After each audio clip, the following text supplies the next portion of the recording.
구독과 좋아요는 사랑입니다.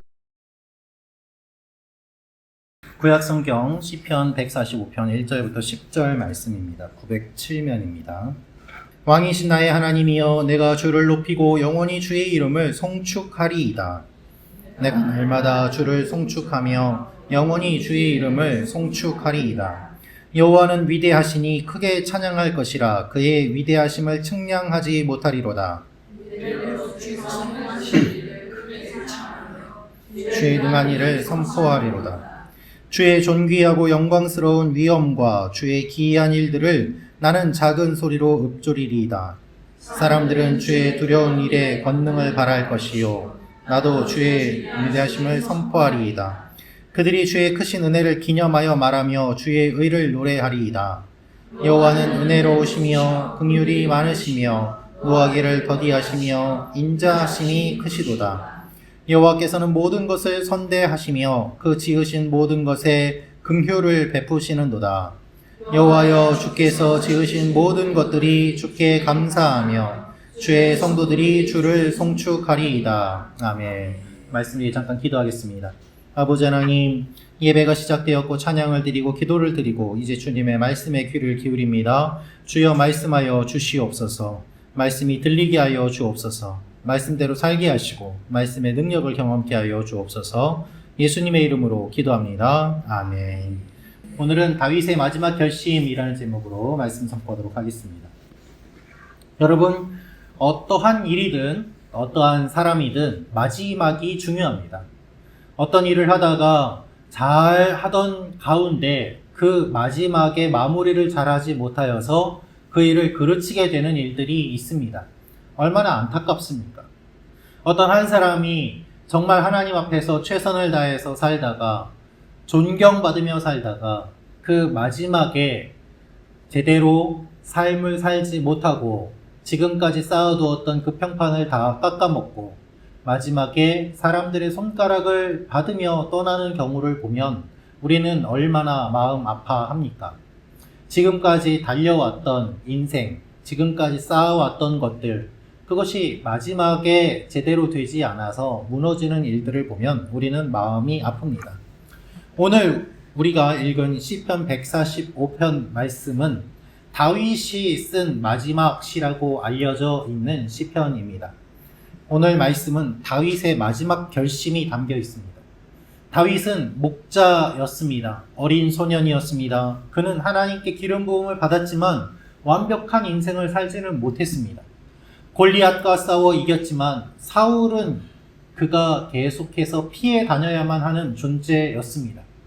하나님의 기름 부으심을 받았지만 그는 죽음의 위협을 느끼면서 10년이 넘는 시간 동안 여기저기를 떠돌아다니며 목숨의 위협을 받았습니다. 그가 이스라엘의 왕이 되었습니다. 그러나 이스라엘의 왕이 되었음에도 불구하고 그는 교만하여서 하나님 앞에 너무나도 큰 죄를 짓고 밧세바와 간음하며 자신의 부하를 죽이고 하나님 앞에 처절하게 회개하는 인생의 굴곡지고 어두운 부분이 있음을 우리는 잘 알고 있습니다. 아버지를 죽이려는 아들들을 피해 도망다닌 인생입니다. 그리고 이제 그의 마지막 인생의 마무리를 짓는 이때에 솔로몬에게 자신의 왕위를 물려주는 그 일을 진행하면서 마지막으로 그가 이 시편을 썼다고 알려져 있습니다. 그래서 이 시는 찬양의 유언이라고도 할 수 있습니다. 하나님 앞에서 다윗은 많은 시를 썼습니다. 감사의 시도 있고 하소연과 간구의 시도 있었습니다마는 그의 마지막 시는 어떻게 끝나는가? 나는 하나님을 찬양하겠습니다 라고 끝나는 것을 우리가 볼 수 있습니다. 이 결단이 다윗의 마지막 결단인 것이죠. 여러분, 결단이 없으면 찬양은 불가능합니다. 왜냐하면 사탄은 항상 우리가 찬양하지 못하도록 여러 상황과 환경과 사람들을 통하여서 우리의 마음을 빼앗아가기 때문입니다. 지나가던 사람이 던지는 한마디가 내 마음에 꽂히면서 하나님에 대한 믿음을 잃어버리게 되고 감사가 사라지게 되고 원망과 불평이 나오기도 합니다.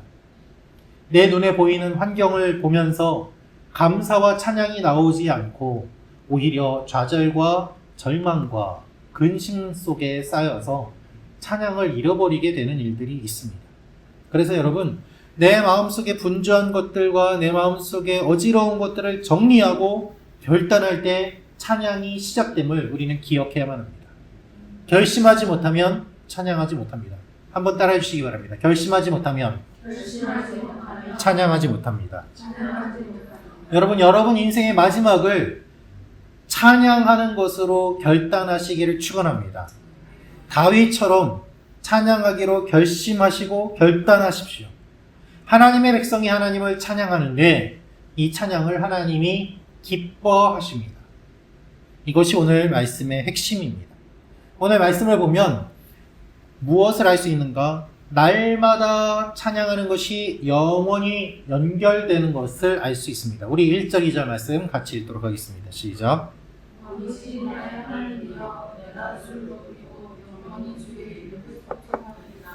내가 날마다 주를 송축하며 영원히 주의 이름을 송축하리이다. 아멘. 한번 따라해 주시기 바랍니다. 날마다가 영원히. 그렇죠. 날마다가 영원히로 가는 거예요. 여러분, 오늘 우리가 145편 1절부터 10절까지만 읽었습니다만은 145편 말씀을 여러분들이 쭉 다 끝까지 읽어보시기 바랍니다. 시편이 모두 150편까지 있는데요. 146편부터 150편까지는 할렐루야 시라고 나와 있습니다. 매우 특이한 시, 할렐루야로 시작되는 시예요. 그래서 이 시편이 5권으로 구성이 되어 있는데 146, 7, 8, 9, 10, 150편까지 해서 이 5편의 할렐루야 시가 이 시편의 5권의 대미를 장식하면서 할렐루야, 할렐루야, 할렐루야로 끝나요. 그래서 이 146편부터 할렐루야 시편이 시작이 되는데 146편의 할렐루야 시편이 시작되기 전에 일반 시로서 마지막은 145편이 마지막이란 말이죠. 이 145편 마지막 시가 다윗의 시인데 이 다윗이 자신의 인생의 마지막 시를 쓰면서 어떻게 썼는가, 이 시를 살펴보면 특징이 있는데요. 그 특징이 무엇인가 하면 다윗이 인생에서 지금까지 겪어오면서 배우고 알게 된 찬송에 대한 모든 것들이 이 말씀 가운데 녹아 있어요. 그래서 145편 말씀을 읽으면은 매우 다양한 찬양이라는 표현이 나옵니다. 하나님을 높인다는 말도 나오고, 송축한다는 말도 나오고, 선포한다는 말도 나오고, 다양한 표현을 사용하면서 하나님을 높이는 것을 알 수 있습니다. 그래서 다양한 찬양에 대한 표현이 나오는 것이 오늘 시편의 특징이에요. 오늘 말씀을 보면 우리가 아는 내용들이 있죠. 찬양도 알고 선포도 알겠는데 우리가 잘 들어보지 못한 낯선 단어가 있습니다. 바로 송축이라는 말입니다. 송축이라는 말의 원어를 보니까 무릎을 꿇다라는 뜻이에요. 무릎을 꿇다. 무릎을 꿇는 것은 나를 낮춘다는 뜻이죠. 엘리야가 하나님 앞에서 기도할 때 무릎 사이에 얼굴을 넣고 간절히 기도했다고 기록되어 있습니다. 여러분 한번 해보십시오. 잘 안 됩니다. 굉장히 힘듭니다. 정말 간절히 기도할 때 저도 무릎 사이에 얼굴을 넣고 막 기도를 하고 또 그렇게 기도가 나오거든요. 하나님 앞에서 막 기도하다 보면 낮아지는데 더 내려갈 데가 없이 정말 바닥에 납작 엎드려서 기도하는 그 자세가 무릎 사이에 얼굴을 파묻고 기도하는 그 자세예요. 여러분, 우리가 은혜를 받는다고 이야기를 하지 않습니까? 근데 은혜는 주는 쪽이 있고 받는 쪽이 있어요. 누가 주십니까? 하나님이 주세요. 누가 받습니까? 우리가 받죠. 그런데 이 은혜를 어떻게 해야 크게 받는가? 마치 물이 수력 발전을 할 때 높은 곳에서 떨어질수록 힘이 강해지는 것처럼 하나님의 은혜를 받을 때 하나님과 우리의 차이가 크면 클수록 은혜가 커요. 그래서 하나님의 은혜를 받기 위해서 우리가 할 수 있는 방법이 무엇인가 하면 하나님을 높이는 거예요. 그리고 동시에 나를 낮추는 거죠.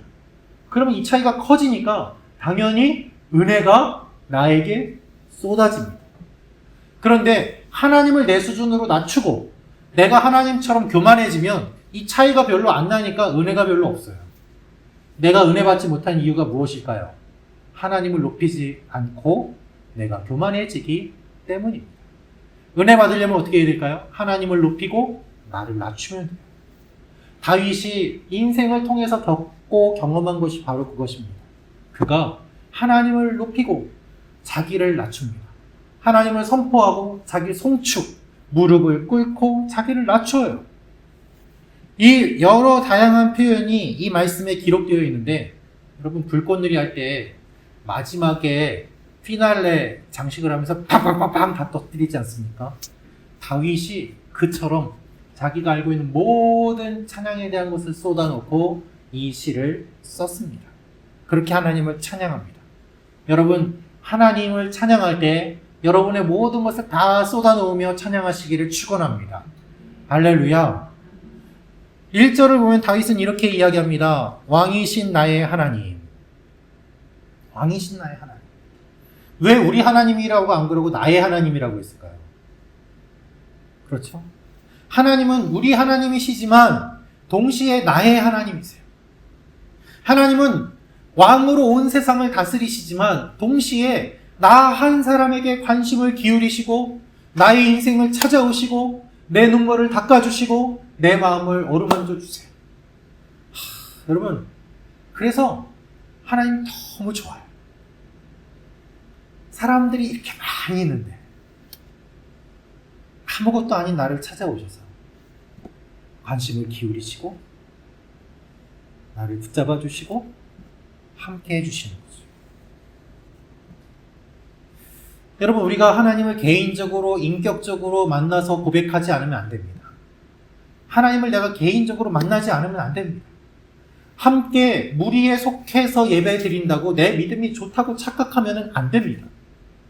예전에 제가 오늘리교회에서 신앙생활할 때 하영조 목사님이 제가 청년 때부터 계속 강조하셨던 이야기 중에 하나가 무엇인가 하면, 여러분이 오늘리교회 다닌다고 여러분의 믿음이 좋다고 착각하지 말라는 이야기를 정말 많이 하셨어요. 여러분은 그냥 오늘리교회에 온 거지 여러분의 믿음이 하나님 앞에 좋은 거는 별개라고요. 그 말씀을 얼마나 많이 하셨는지 모릅니다. 큰 교회 다닌다고 믿음이 좋습니까? 아니에요. 그 자기를 속이는 거예요. 큰 교회건 작은 교회건 중요한 것이 아니라 내가 하나님 앞에 어떠한 믿음을 가지고 성장하고 있느냐, 그것이 더 중요한데 우리는 속지요. 아, 좋은 교회 다니는군요. 좋은 교회 다닌다고 그분의 믿음도 좋습니까? 아니에요. 별개라고요. 그래서 우리가 하나님을 인격적으로 만나고 하나님을 개인적으로 고백하지 않으면 안 되는 거예요. 다윗은 왕입니다. 왕으로서 온 백성을 다스립니다. 그래서 백성들을 위해서 기도합니다. 하나님이 다스려 주시고 인도해 주실 것을 기대합니다. 동시에 그는 왕이신 나의 하나님이라고 고백해요. 나의 하나님. 왕인 그가 하나님이 진짜 왕임을 선포하면서 나는 한 개인에 불과하고 주님은 나의 하나님이십니다. 나의 하나님이 아니면 난 살 수가 없습니다. 이 고백을 하고 있는 것이죠. 그래서 하나님과 친밀한 관계임을 나타내는 표현입니다. 여러분, 하나님과 친밀한 관계가 되시기를 주님의 이름으로 축원합니다.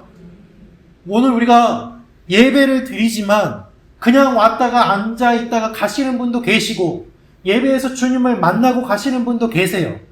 똑같은 시간에 똑같은 장소에 있는데 왜 이런 차이가 나는가? 내가 나의 하나님이라고 고백하는가 그렇지 않는가의 차이. 오늘 말씀을 보면 이 다윗이 1절에 나의 하나님이라고 이야기했는데 2절을 보면은 이렇게 기록되어 있습니다. 날마다 주를 송축하며 영원히 주의 이름을 송축하리이다. 다윗은 이렇게 선포합니다. 날마다, 그리고 영원히. 여러분, 날마다와 영원히가 같이 나와요. 이거 어떻게 연결이 될까요? 어떻게 이것이 가능할까요? 날마다가 계속되면 영원히가 되는 거예요. 날마다 계속하는 것이, 그것이 곧 영원이에요. 이 땅을 사는 동안에 우리가 날마다 하고 이 땅을 떠나서도 계속하는 것, 그것을 영원히가 되는 것이죠. 여러분, 이것이 우리의 찬양이요, 우리의 믿음입니다. 그래서 찬양을 좋아하는 사람이 천국에 가고 하나님을 좋아하는 사람이 천국에 가고 예배 드리는 것이 기쁜 사람이 천국에 가는 거예요. 예배드리기 싫어하고 찬양하기 싫어하는 사람이 천국에 가면 천국이 지옥이죠. 내가 예배드리는 거 10분도 앉아있기 싫은데 그 사람을 영원히 예배드리는 천국에 놓았다고 생각해 보세요. 그러니까 하나님 앞에서 자연스럽게 구별이 되는 거예요. 예배드리기 싫어하는 사람, 하나님을 싫어하는 사람이 이쪽으로 모이게 되고 하나님을 좋아하는 사람, 가까이 하고 싶은 사람이 이쪽으로 모이게 돼요. 그러니까 자연스럽게 나뉘게 돼요. 여러분은 어떤 것을 좋아하십니까? 하나님을 좋아하고 예배를 좋아하고 찬양을 좋아하는 이쪽 아니십니까? 할렐루야. 그래서 매일 우리가 기도하고 찬양하고 예배하고 하나님을 좋아하면 이것이 그냥 인생의 날마다 이어지면서 영원까지 연결이 되는 거예요. 하나님은 우리의 날마다가 우리 영혼과 다르지 않다고 말씀하세요. 하루가 천년 같고 천년이 하루 같다고 말씀하시지 않습니까? 탁월하게 잘할 필요가 없어요. 꾸준하게 매일 반복되면 그것이 영원이 돼요. 여러분, 꾸준함의 기술이라는 책이 있는데요. 그 책에 나오는 말입니다. 매일 조금씩이라도 하면 그것이 돌이켜보면 큰 힘이 된다고 이야기를 합니다. 하루에 5분이라도 운동을 하면은 일주일이면 30분 운동한 거고, 그렇죠. 한 달이면 2시간 운동한 거고, 운동 하나도 안 하는 사람하고 차이가 이만큼 나중에 난다고 이야기를 해요. 많이 하고 잘하고가 아니라 조금씩이라도 매일 하는 것이 나에게 큰 힘이 된다고 그 책은 주장을 하고 있습니다. 여러분, 조금씩 자주 하는 것, 그것이 우리의 영혼과 다 있는 거예요. 내가 오늘 조금 기도하고 오늘 조금이라도 찬양하고 오늘 조금이라도 하나님 생각하는 것이 영원히 하고 연결이 되는 것이죠. 그래서 여러분, 우리가 오늘 하루 무엇을 하는가, 내가 오늘 하루 어떤 것을 하는가 돌이켜보고 하나님 앞에 잠시라도 기도하고 찬양하고 하나님을 생각하는 하루가 되시기를 축원합니다. 이번 한 주에 여러분이 좋아하시는 찬양을 그냥 한 곡이라도 흥얼흥얼 하면서 불러보세요. 그것이 내 입에 붙게 되고 내 마음에 새겨지게 되고 그 찬양이 영원한 찬양이 되는 것입니다. 하나님이 그것을 기뻐하십니다. 그래서 다윗은 계속 이렇게 이야기합니다. 이것이 영원히 되는데 이 영원히가 내가 죽어서 영원히 가는 것도 되지만 내 후손에게 대대로 이어지면서 영원히 이어지는 것을 이야기해요. 그래서 두 번째로 우리가 알 수 있는 것은 대대로 찬양하라는 것입니다. 우리 3절 4절 말씀 같이 읽겠습니다. 시작.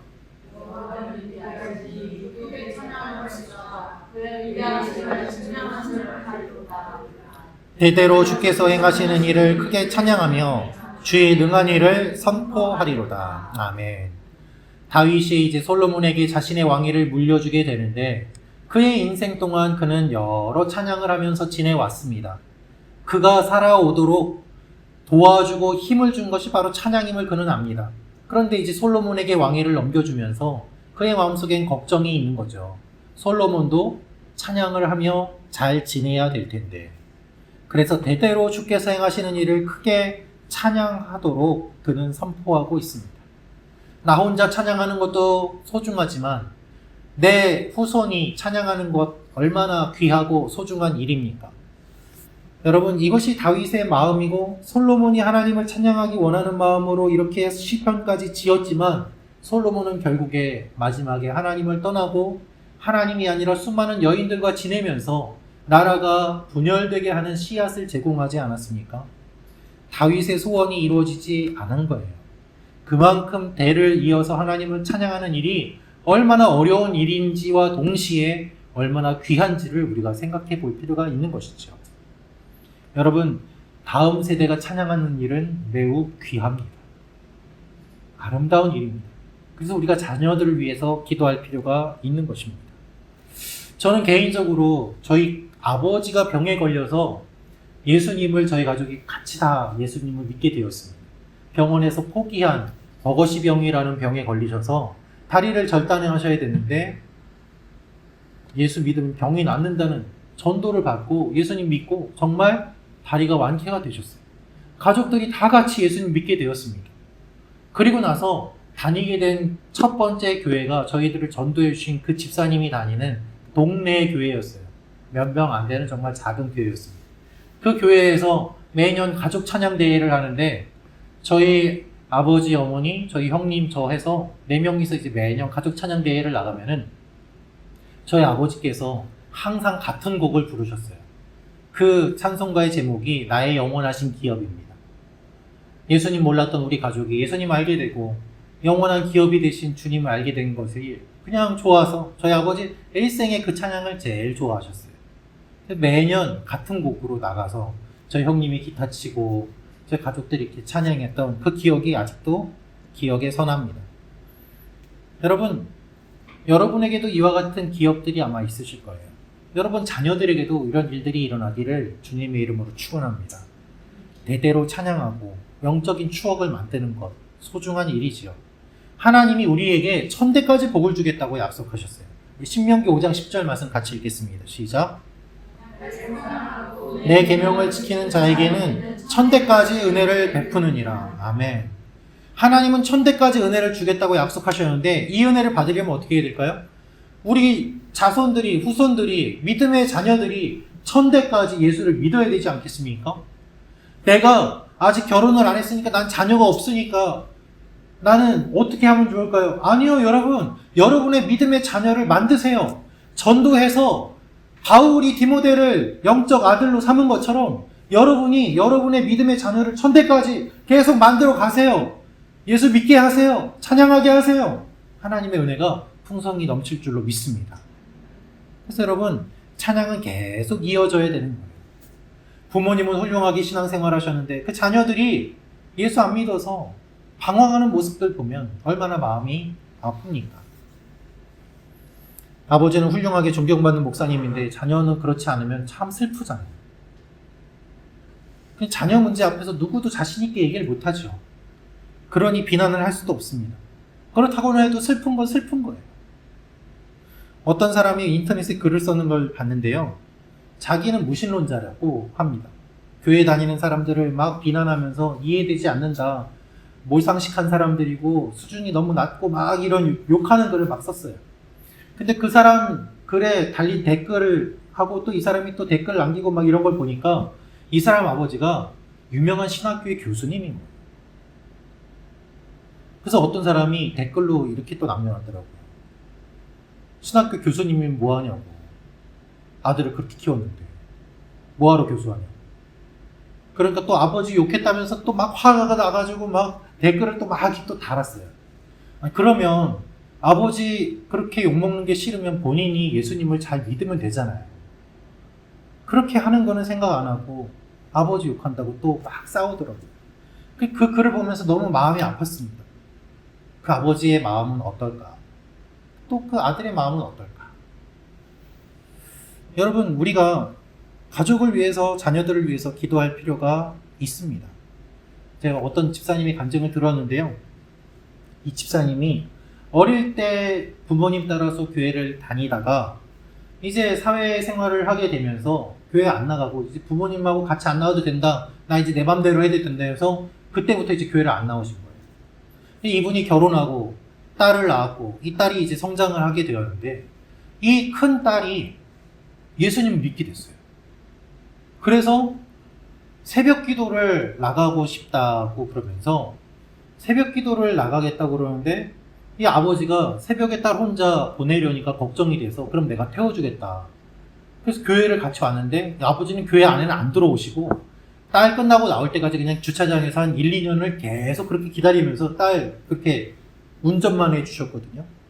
그런데 어느 날 딸이 너무 간곡히 부탁을 해서 정말 몇십 년 만에 교회에 딸하고 같이 딱 들어갔는데 들어간 그날 새벽기도 찬송가를 부르는 그 찬송가가 자기가 어릴 때 부모님하고 다닐 때 들었던 그 찬송가, 익숙한 찬송가를 불렀던 거예요.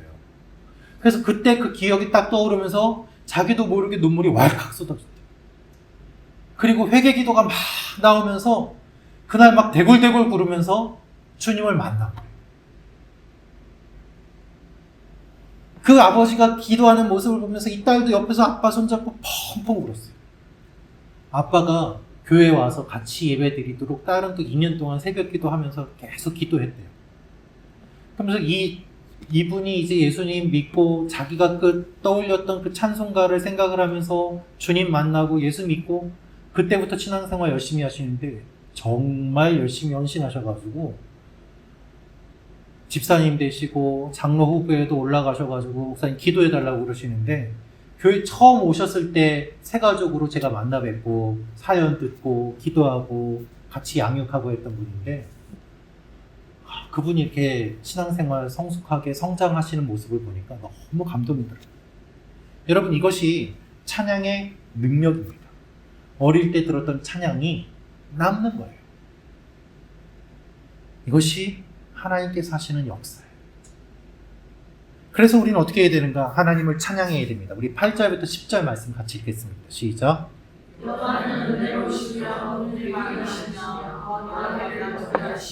인자하심이 크시도다. 여호와께서는 모든 것을 선대하시며 그 지으신 모든 것에 긍휼을 베푸시는도다. 여호와여 주께서 지으신 모든 것들이 주께 감사하며 주의 성도들이 주를 성축하리이다. 아멘. 여러분 우리가 어떻게 하나님을 찬양해야 될까요? 노래를 잘하면 찬양일까요? 아니에요. 우리가 하나님을 알면 알수록 우리의 찬양이 깊어집니다. 하나님이 어떤 분인지를 선포하는 것이 찬양이 있기 때문에 그렇습니다. 내가 만난 하나님, 하나님이 어떤 일을 하셨는지를 알고 나에게 하신 일을 알고 나를 인도하시는 것을 알고 하나님의 성품을 알고 그것을 선포하는 것이 찬양이 되는 거죠. 그래서 여러분 하나님을 모르는 사람들은요 찬양을 할 수 없어요. 어떻게 하나님을 찬양할 수 있겠습니까? 하나님을 아는 하나님의 백성만 찬양을 하는 것입니다. 여러분은 어떻게 하나님을 찬양하십니까? 질문을 바꿔서 드린다면 여러분은 어떤 하나님을 만나셨습니까? 여러분 하나님을 어떤 분으로 알고 계십니까? 만약에 내가 병에 걸렸는데 하나님이 내 병을 고쳐주셨어요. 그러면 어떻게 찬양을 할까요? 아, 하나님이 내 병을 고쳐주셨다. 여호와 라파, 하나님은 치료하시는 하나님이다. 이렇게 선포하지 않겠습니까? 내가 좌절과 절망과 낙담 속에 빠져 있을 때 하나님이 나를 건져주시고 힘을 주시고 승리를 주셨어요. 그러면 여호와 니시, 하나님은 나의 깃발이시다. 나에게 승리를 주신다. 할렐루야 이렇게 찬양하지 않겠습니까? 그래서 여러분이 만난 하나님만큼 여러분의 찬양의 깊이가 깊어지는 거예요. 노래로 아무리 불러도 깊이가 없으면 아무것도 아니죠. 그러나 음조가 틀려도 내 속에서 나오는 그 깊은 고백이 사람의 영혼을 울리고 하늘 보좌를 흔드는 것입니다. 다윗은 인생의 여러 일들 가운데 하나님을 만났습니다. 간음을 해서 눈물을 흘리고 그렇게 자신의 부하를 죽이고 하나님께서 그렇게 간음해서 태어나게 된 그 아이가 사산된 그 일을 보면서 다윗은 침상이 다 젖도록 울었다고 합니다. 그렇게 아파하고 눈물 흘리고 때로는 감사하고 하는 그 가운데서 그는 하나님이 그와 함께 하심을 언제나 경험하면서 그의 찬양의 깊이가 깊어진 것이죠. 여러분은 하나님을 어떤 분으로 고백하고 계십니까? 사랑의 하나님, 위로의 하나님, 나의 아버지, 외로울 때 함께 하시는 분, 나의 반석, 나의 산성, 나의 힘, 나의 능력, 나의 도움, 여러 고백이 가능하지 않습니까? 여러분이 경험하는 그 고백이 여러분의 입술로 나올 때 그것이 놀라운 능력이 되는 것입니다. 그래서 여러분 다양하게 하나님을 찬양하고 선포하시기를 주님의 이름으로 축원합니다. 다양하게 주님을 만나시고 다양하게 선포하세요. 그것이 하나님을 높이는 다양한 방법이에요. 제가 대학생 때 드렸던 예배 중에 저희 이제 대학부 예배를 드릴 때 각 대학교에서 전공하는 친구들이 다 다르지 않습니까? 근데 어느 날 예배를 드릴 때 목사님이 이런 제안을 하셨어요. 각자 가지고 있는 달란트 가지고 오늘 예배를 드려보자. 그렇게 해서 주일 예배를 드리는데요. 예배 2시간 예배 드리는 가운데 음악 작곡한 친구들은 예배 시간 중에 하나님 앞에 기도하면서 그 2시간 내에 즉석 작곡을 했어요. 하나님 높이는 가사 쓰고 작곡을 하고. 미술 전공한 친구들은 이 캔버스를 크게 가져와서 막 그림을 막 그렸어요. 그리고 무용 전공한 친구들은 그냥 찬양하는데 앞에 나와서 막 발레하고 막 돌아다니는 거예요. 그 목사님 막 신나가지고 마이크 들고 돌아다니면서 설교하시고 막 기도하고 2시간, 3시간 금방 지나가는데 예배 끝난 다음에 그 작품들 쫙 전시하고 그러는 가운데 한 친구가 자기가 전공한 것도 아니고 자기가 어떤 훈련이 된 것도 아닌데 마음에 감동을 주셔서 만든 찬양이 저희 그때 예배 때 불렀던 찬양이 지금 여러분들이 다 아시는 찬양 중에 있어요. 모든 상황 속에서. 그래서 그런 찬양들을 모아서 저희가 앨범을 따로 내고 막 이랬었어요. 근데 그 친구가 전공 전혀 다른 이과 친구였는데 지금 저기 상해 마을교회라고 교회 개척해서 찬양 사역하면서 지금 하고 있습니다. 여러분, 우리가 경험한 하나님을 찬양하는 것, 그것이 우리의 힘이 되고 하나님의 영광이 되는 것입니다. 여러분, 목소리로 찬양하지 마시기를 바랍니다. 여러분의 삶으로, 인생으로 찬양하는 일들이 일어나기를 주님의 이름으로 축원합니다. 그래서 우리가 오늘 찬양대회를 했습니다만 우리의 찬양이 목소리만의 찬양, 그냥 우리의 단순한 이례적인 찬양이 아니라 우리의 삶으로 나오는 찬양이 될 때 하나님이 우리를 이끌어 가시는 것입니다. 이 날마다의 찬양이 영원히와 연결이 되는 것이죠. 오늘 결론 말씀을 보면 다윗은 마지막까지 하나님을 찬양합니다. 하나님의 성품과 하나님이 하신 일을 기억하며 찬양합니다. 그리고 이렇게 하기 위해서 일단 결단하며 하나님 앞에 나아가야 됩니다. 여러분, 이 일들이 우리 가운데 일어나기를 바랍니다. 여러분은 예배자요? 여러분은 찬양하는 찬양의 사람들입니다. 같이 기도하겠습니다.